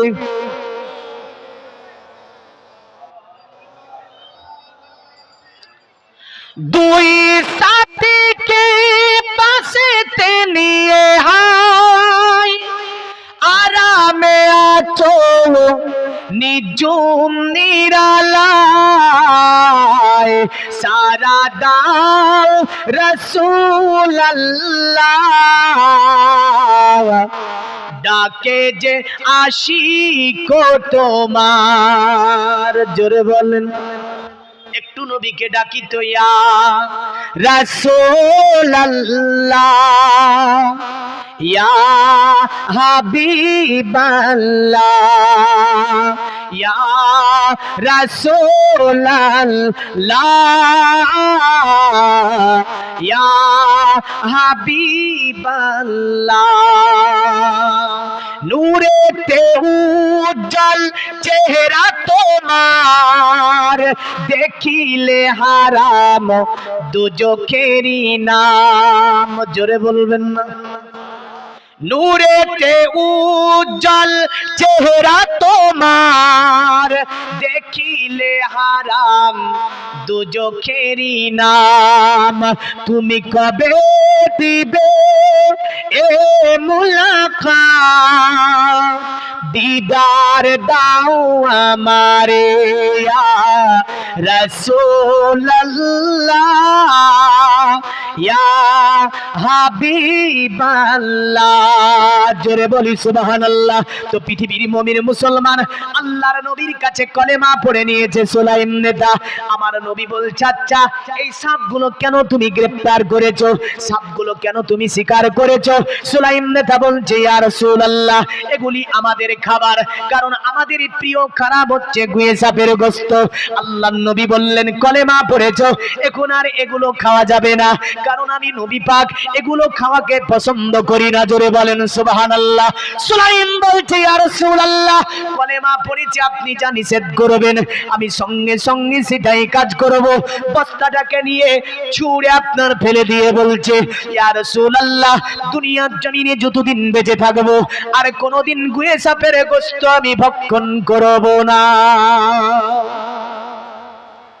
নবী বললেন কলেমা পড়েছো শুধু খাওয়া যাবে না সুলাইম নেতা বলছে খাবো না নবী বলছে চুরি করা যাবে না বলছে চুরি করব না নবী বলছে ডাকাতি অন্যের প্রতি অত্যাচার করা যাবে না সুলাইম নেতা বলছে করব না নবী বলছে অবিচার করা যাবে না সুলাইম নেতা বলছে করব না অন্যের মাল হরণ করা যাবে না সুলাইম নেতা বলছে করব না আমার নবী বললেন শোনো এ সুলাইম নেতা তুমি যেহেতু কলেমা পড়ে নিয়েছো আজকে তুমি বলছো সুদ আমি সুদ যেহেতু নিষেধ করেছি সুলাইম নেতা বলছে নবী গো আপনি যা নিষেধ করবেন আমি সেটা কি মেনে চলবো কারণ আপনি যা বলবেন ওটা কি আমি মেনে জীবন যাপন করব জোরে বলেন সুবহানাল্লাহ এ জগতের মুমিন মুসলমান কারণ মুসলমান তো তারাই পৃথিবীর জমিনে যারা মিথ্যা কথা বলবে না যারা অন্যায় অবিচার করবে না অন্যের মালকে হরণ করবে না এমন করে চুরি করবে না সুদ খাবে না জেনা করবে না অন্যের গীবাত করবে না একে অপরকে আপনার হেফাজত করার চেষ্টা করবে এক মুসলমান দ্বিতীয় মুসলমানকে সাহায্য করবে ওরাই তো পৃথিবীর জমিনে মুসলমান কিন্তু যদি বলি সুদ হারাম মনে মনে বলে মৌলবি ওদিকে ঘুরাও টপিক তারা সোনার ব্যবসা করে বুঝলেন এক জায়গায় আর ওই সুদের ওয়াজ আমি ধরে দিয়েছি কি করে নামার পরে বলছে আপনি ওয়াজ পান না বাসটা তো আমাকে ভালোই দিলেন তাই বলছে ডাইরেক্ট বুঝলেন তা আমি বলছি আপনি কি আবার কেমন কথা বলেন গো তো সুদের কথা বললেন সুদ মানুষ কেন নাই সেটা জানেন না বলে কেন নাই বলে মানুষ মরে যাচ্ছে কেউ টাকা ধার দিচ্ছে না তখন কি সুদ না জায়েজ না আমি বললাম কোন পর্যাতেই জায়েজ নাই হারাম যে সে হারাম কি চালাক দেখেছেন মানে যাতা করে একবার বলে দেবে আচ্ছা আমার মতো মৌলবি ভুল করেও যদি সুদ জায়েজ বলে জায়েজ হবে খবরদার তাহলে মুসলমানের চরিত্র হবে যেমন রাসূল সাল্লাল্লাহু আলাইহি ওয়াসাল্লাম দিয়ে গেছে পৃথিবীর মুমিন মুসলমান সুলাইম নেতা যখন ওগুলো ফেলে দিয়ে আল্লাহর নবী বলছে সাহাবীদের গো আমার সাহাবীরা এটা তোমাদের ভাই নব মুসলিম আজকে কলেমা পড়ে নিল আমি নবী তোমাদেরকে বলছি এই সাহাবীরা তোমাদের ভাইকে তোমরা যতটা পারো সাহায্য করো কাল কিয়ামতের দিন তোমরা এর বদলা পেয়ে যাবে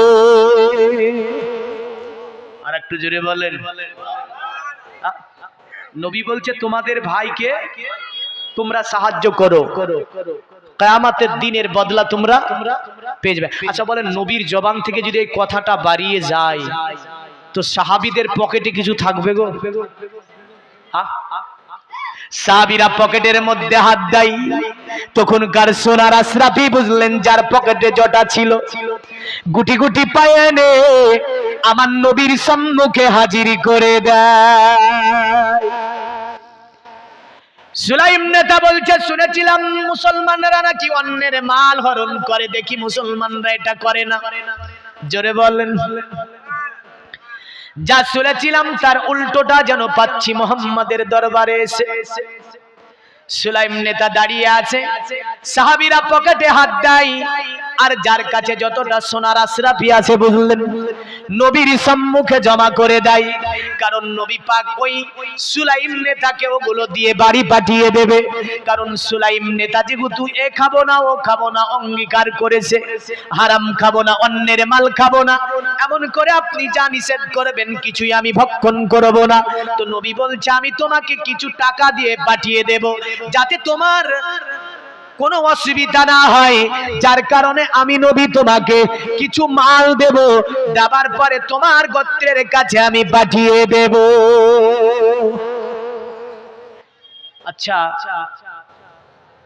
যেমন রাসূল সাল্লাল্লাহু আলাইহি ওয়াসাল্লাম সুলাইম নেতার জন্য চাইলো, তো সাহাবীরা সব কিছু দিয়ে দিল।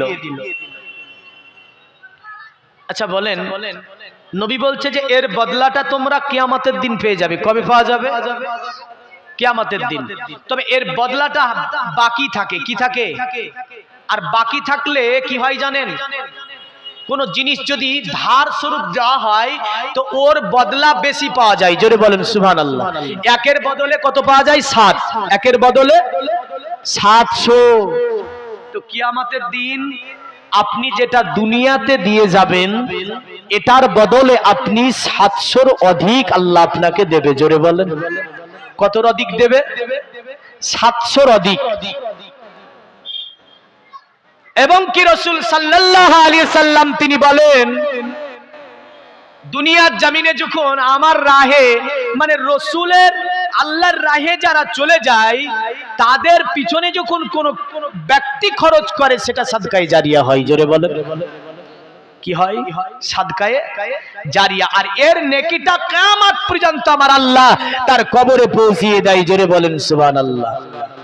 তো এখানে যেহেতু মাদ্রাসা প্রাঙ্গণে বসে আছি, ঘটনা ভুলবেন না, একই ঘটনা চলবে। একদম সুলাইম গোত্রের কি হয়েছিল শেষ পর্যন্ত বলে দেব আপনাকে। তো আমি প্রথম একটি টাচ দিই। বিশ্ব নবী যেমন বলেছিল সকলে পকেটে হাত ভরে আর নবীর দরবারে নিয়ে গিয়ে হাজির করে, ওই নবীর মাদ্রাসার জন্য আমি 5 জন আমার বাপজি ভাই যুবক 5 জন আমি দেখতে চাই মাত্র করে পাক পাজাতনের মহাব্বতে ভালোবাসাতে 5টা করে 1000 টাকা দেওয়া যাবে না? আমার জন্য বলিনি গো, আপনি ভাবছেন হয়তো মৌলভী সাহেব নিয়ে পালিয়ে যাবে নাকি। না, আমি নিব না। নবীর ঘর মাদ্রাসা, এই মাদ্রাসাটা এখানে বাচ্চারা খাওয়া দাওয়া করে, পড়াশোনা হয়, আল্লাহর কোরআন রসুলের হাদিস সেগুলোগুলো বিনবিন করে পড়বে, আর আপনার পিতামাতা কবর থেকে নেকি পাবে। জোরে বলেন সুবহানাল্লাহ। পাবে না? পাবে না? তো 5টা করে 1000 টাকা নাই কেউ? বেশি হয়ে গেল নাকি? বহু টাকা আল্লাহ যখন চায় তখন দেয়, আর আল্লাহ যখন নেয় তখন বহু চলে যায়। যাই না? বহু চলে যায়।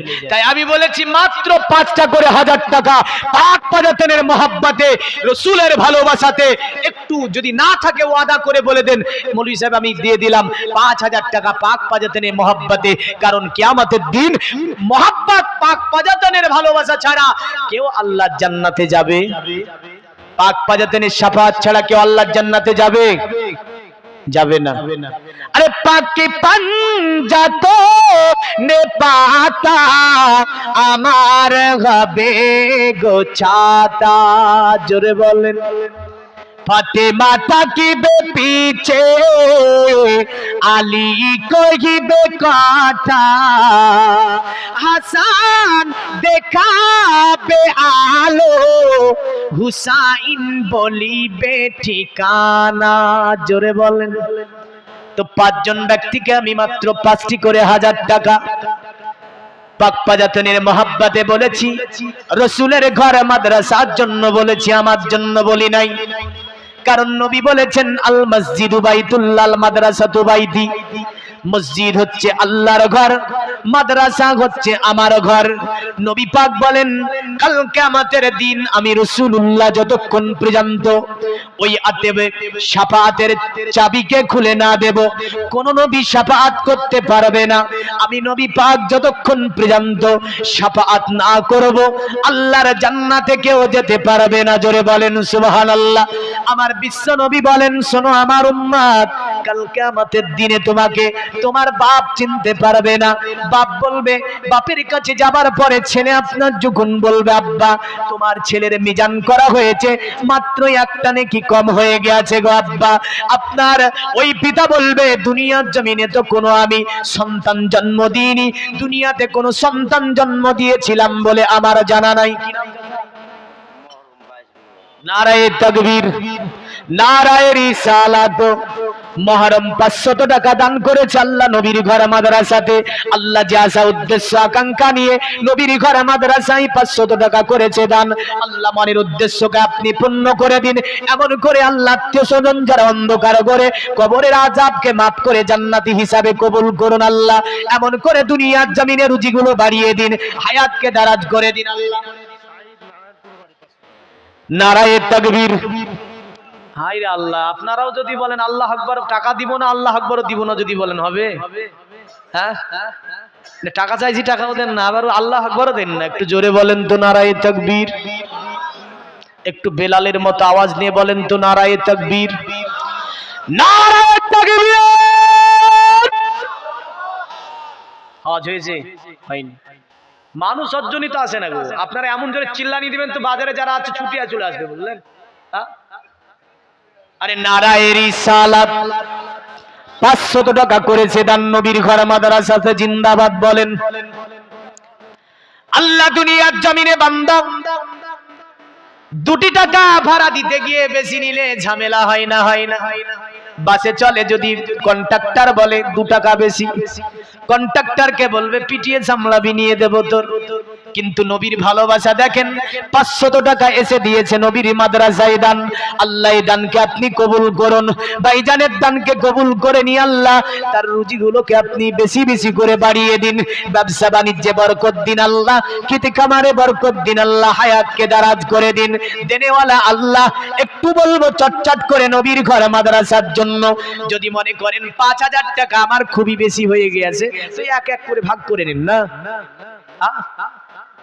এক এক করে ভাগ করে নেন। এই দেখেন, দেখেছেন মহরম, নারায়ে তাকবীর। কোথায় বাড়ি?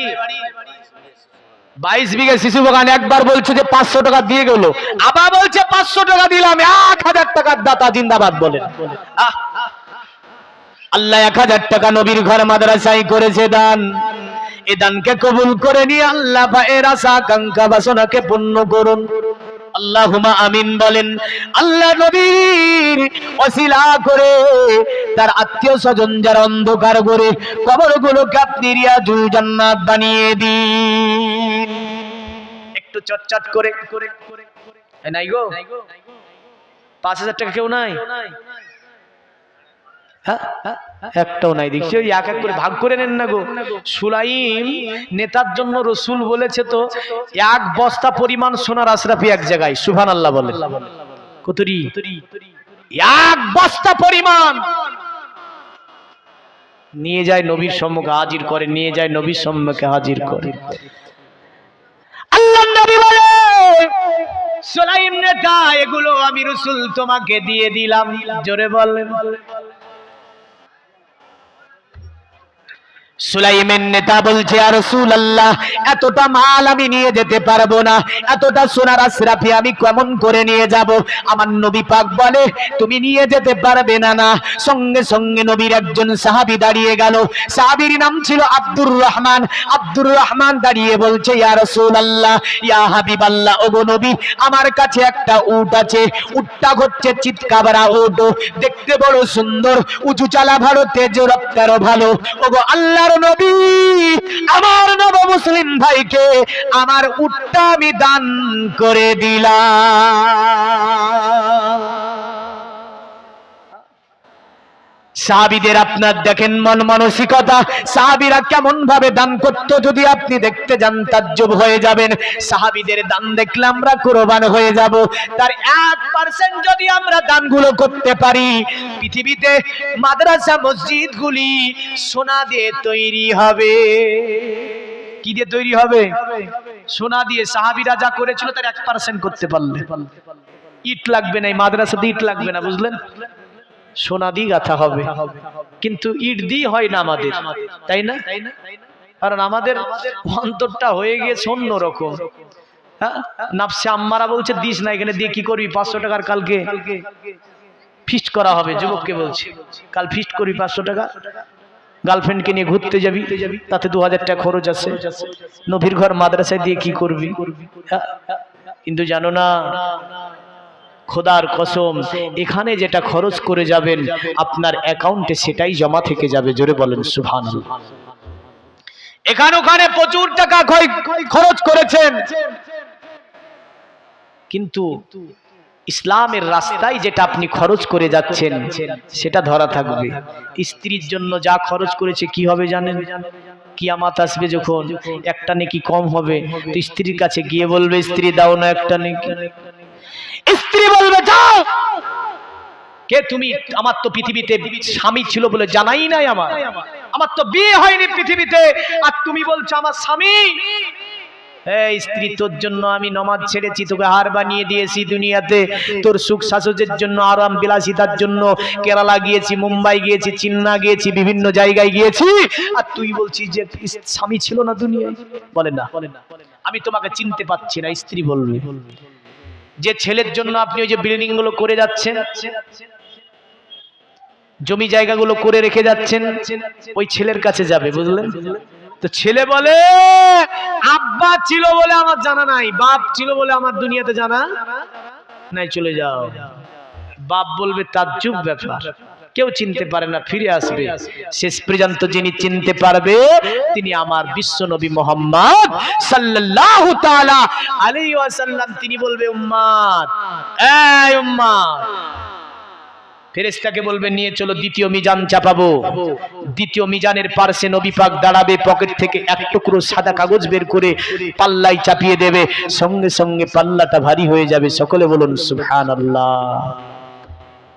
এই নবীর ভালোবাসাতে নবীর ঘর মাদ্রাসাতে নাই গো, দেবেন না? একটু চটচট করে দেবেন তো, চটচট করে ঘটনাটা আগাবো। ওই একই ঘটনা আছে। আব্দুর রহমান দাঁড়িয়ে বলছে, ইয়া রাসূলুল্লাহ, আমার উটটা আমার নব মুসলিম ভাইকে আমি দান করে দিলাম। জোরে বলেন সুবহানাল্লাহ।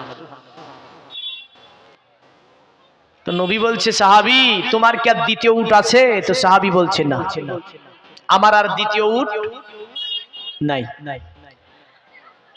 আল্লাহর নবী বলছে, সাহাবী তাহলে তুমি উটটা কেন দান করে দিলে? নবীকে বলে, ইয়া রাসূলুল্লাহ, নব মুসলিম ভাই আমার যখনই কলেমা পড়েছে এমন ভাবে পরিবর্তন হয়েছে, আমি সাহাবী বড় খুশি হয়ে গেছি, আমি সাহাবী বড় তার উপরে খুশি হয়েছি, যার কারণে আমি সাহাবী তাকে কি করেছি, আমার উটটা আমি তাকে দান করে দিয়েছি।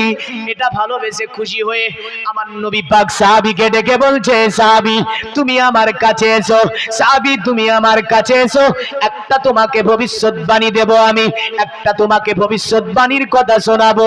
আব্দুর রহমানকে নবী পাক কাছে ডেকে নিলেন। আল্লাহর নবী বলে, আব্দুর রহমান, ওগো আমার সাহাবী আব্দুর রহমান, আল্লাহ পাক তোমার এই দানকে এমন ভাবে কবুল করে নিয়েছে, আল্লাহ পাক তোমার এই দানকে এমন ভাবে মঞ্জুর করে নিয়েছে, আল্লাহ তোমার এই দানকে এমন ভাবে কবুল করে নিয়েছে, কালকে আমাদের দিনে আল্লাহ পাক তোমার জন্য এমনই একটু সুন্দর উটকে ওই পুলসিরাতের রাস্তাতে মজুদ করে রেখে দেবে। এ আমার সাহাবী আব্দুর রহমান, তুমি যখন পুলসিরাতের রাস্তার ধারে চলে যাবে, ওই পুলসিরাতের রাস্তার ধারে তুমি তোমার ওই উটটাকে পেয়ে যাবে। উটের পৃষ্ঠে চাপতি তুমি বিজলির মতো পার হয়ে আল্লাহর জান্নাতে চলে যাবে। আল্লাহুম্মা সাল্লি আলা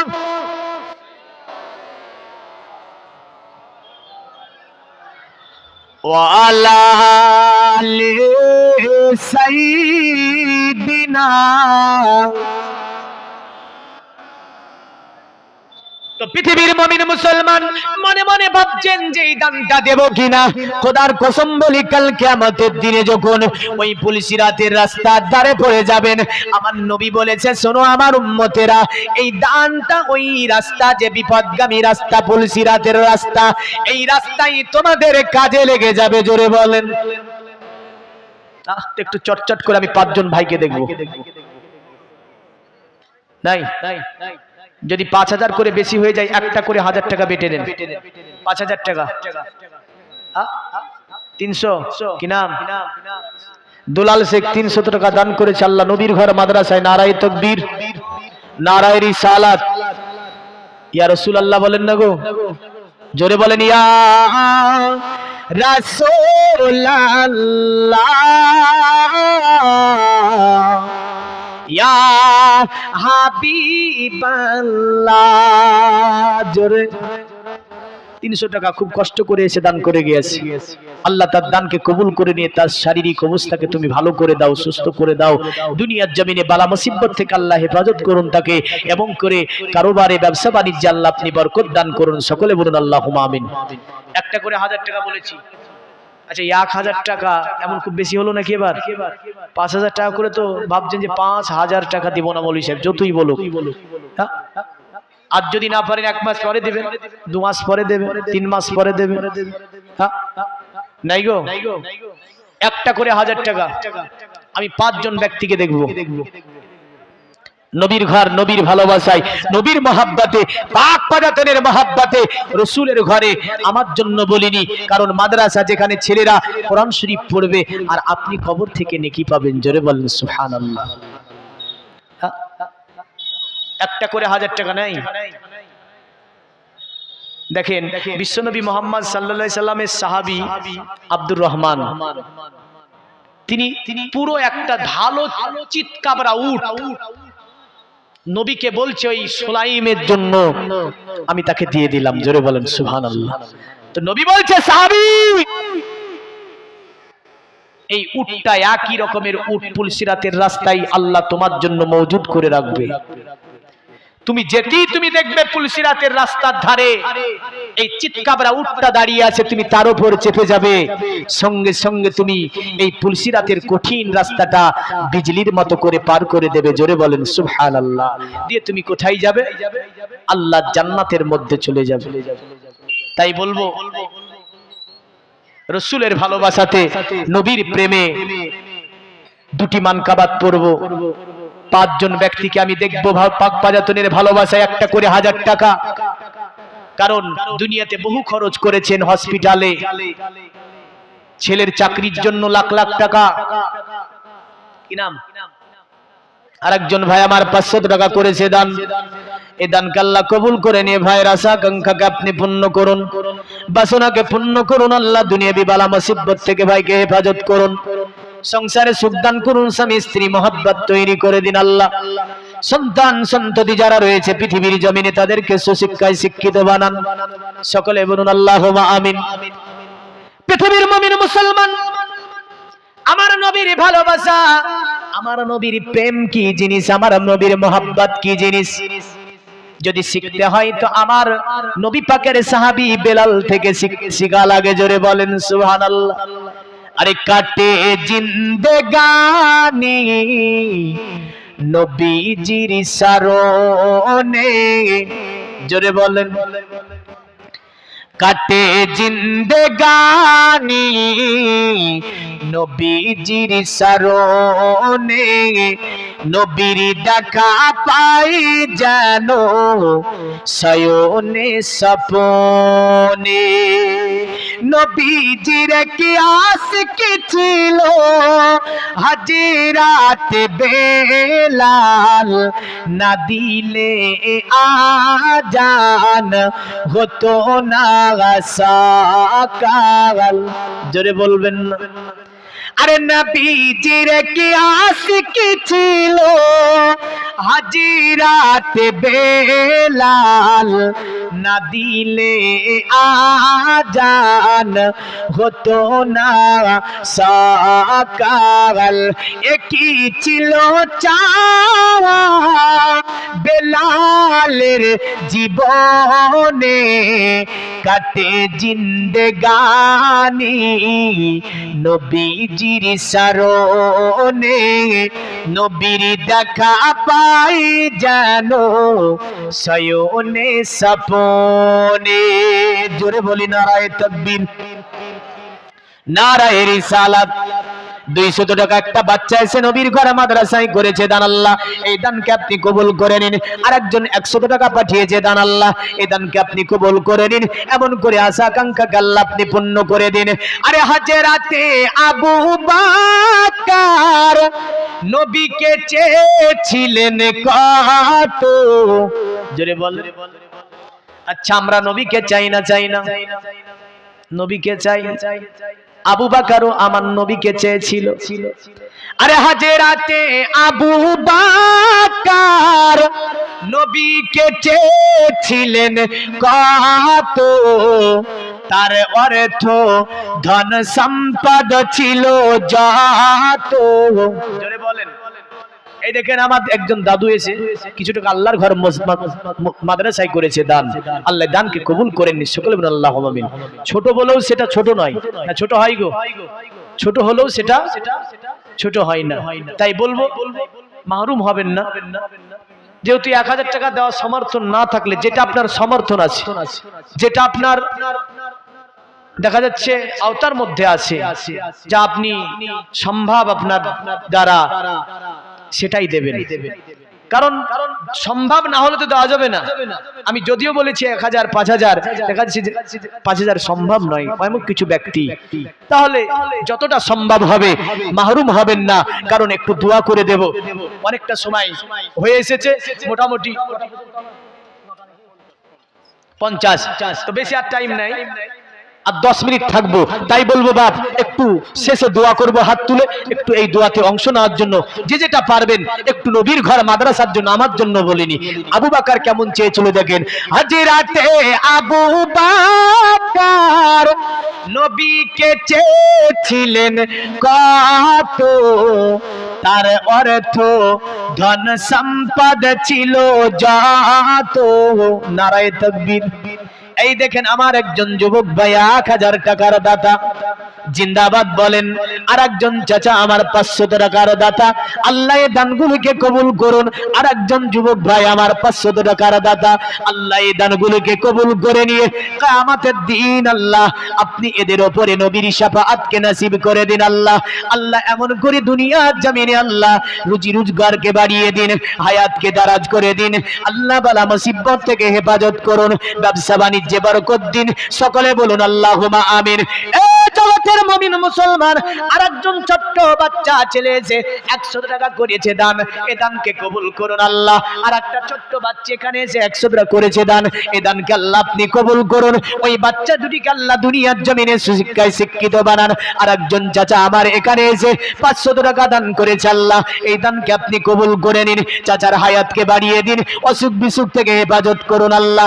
আত্মীয় স্বজন যারা অন্ধকার করে, তাদের কবরগুলোকে জান্নাতের টুকরা বানিয়ে দিন। আর একটা ছোট্ট ছেলে এসে নবীর ঘর মাদ্রাসায় 50 টাকা দান করেছে, আল্লাহ এই বাচ্চাকে আপনি দুনিয়ায় সুশিক্ষায় শিক্ষিত বানান। নবী পাকের ওসিলা করে তার প্রেম বুদ্ধিকে আল্লাহ আপনি বাড়িয়ে দিন। জিন শয়তানের কোন নজর থেকে হেফাজত করুন। দুনিয়াবি বালা দুনিয়ায় দাফন করে দিন আল্লাহ। আসমানি বালা আল্লাহ আসমানে উঠিয়ে নিন। আর একজন চাচা আমার এখানে কি আলহামদুলিল্লাহ দেন, আলহাজ জুব্বার শেখ পলাশি বাড়ি 500 টাকা হয়েছে, বলছে মৌলভী সাহেব একটু দোয়া করে দেন। আল্লাহ নবীর ওসিলা করে দোয়া করি, হাজী সাহেবের হায়াতকে আল্লাহ আপনি বাড়িয়ে দিন। আল্লাহ নবীর শাফাআত তার প্রতি নসিব করুন, হায়াত দারাজ করুন। মা চলে গেছে, এই দেখেন যোগ্য ব্যাপারে যোগ্য বেটা দুনিয়াতে ছিল, আর ছিল কি ছিল না তা দানে বোঝা গেল। গেল না? গেল না? দুনিয়া থেকে মা চলে গিয়েছে, বলছে মৌলভী সাহেব মায়ের জন্য একটু দোয়া করবেন, কারণ মা জননী চলে গিয়েছে, একটু দোয়া করে দেন।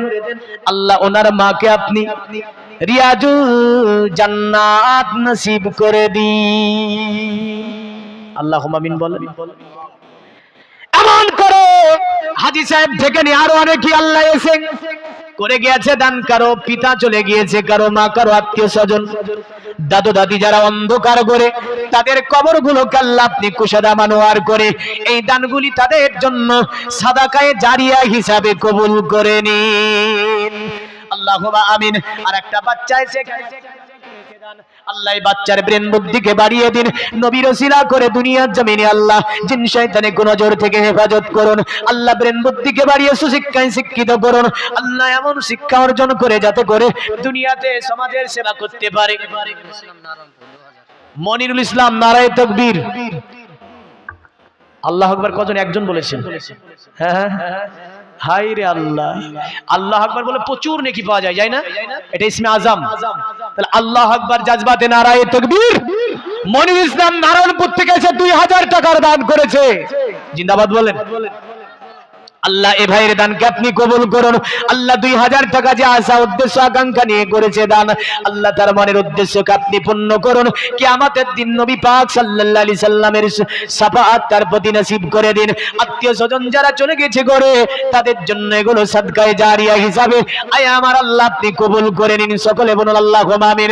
আমি বলবো একটু চটচট করে যে যা পারবেন। আমি 50 পর্যন্ত কারণ স্টেজে আছি, আর বেশিক্ষণ থাকবো না, মাত্র 5 মিনিট সময় আছে, একটু চটচট করে দিয়ে যাবেন। তা আবু বকর কত চেয়েছিল দেখেন। হাজিরাতে আবু বকর নবীকে চেয়েছিলেন কত, তার অরে তো